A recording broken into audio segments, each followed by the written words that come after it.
like she mentioned, as much as we may not like it, politics is very much ingrained in our education system.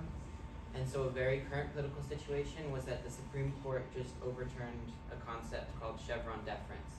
Chevron deference is what gave the executive branch the power to get into the nitty-gritty of laws. So if you had a law that said, like the Elementary and Secondary Education Act, that said that everyone needs to have in the United States an elementary education and a secondary education, that would mean that the president's cabinet and federal agencies would dig into the nitty-gritty and decide people need to learn American history, and they need this many years of English, and they need this many years of math.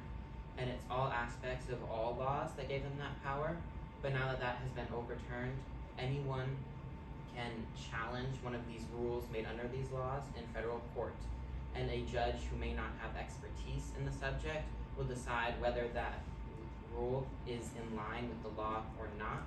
So we will have judges essentially deciding what these rules should and should not be, which ultimately means we will be looking at most likely the overturn of many of these rules that we have been abiding by for decades, and that will create a power vacuum in education.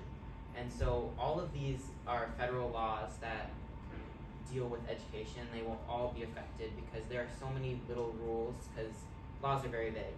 And so the Elementary and Secondary Education Act, that all the little rules, those will be subject to judge discretion. There's FERPA with student privacy. There's the Title II of the Americans with Disabilities Act.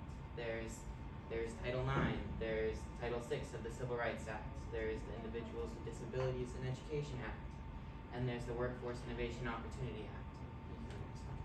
And so with this power vacuum, it is going to ultimately be up to administrators and up to teachers to work with administration to fill this power vacuum. They're going to have to advocate for policies that will prioritize integration, not assimilation, improve conflict resolution in schools, that will teach minority history and appreciate minority history, that will provide a platform for students to find their own solutions, because it's important to prepare now before the rules get overturned, so that we are not scrambling last second and implementing last second changes that won't be great for education. And all of these things tie back to what we were saying, Samika, you can go next one, is that civic education is the key to protecting human rights. Teaching Black history is civic education. Teaching migrants their rights is civic education. Teaching LGBT people their rights is civic education. Teaching people about laws and policies and history of other minorities and history of rising up against oppressive powers. It's all civic education, and by learning about these things and by teaching kids and encouraging policies and implementing policies in your schools, you can truly protect human rights just with education.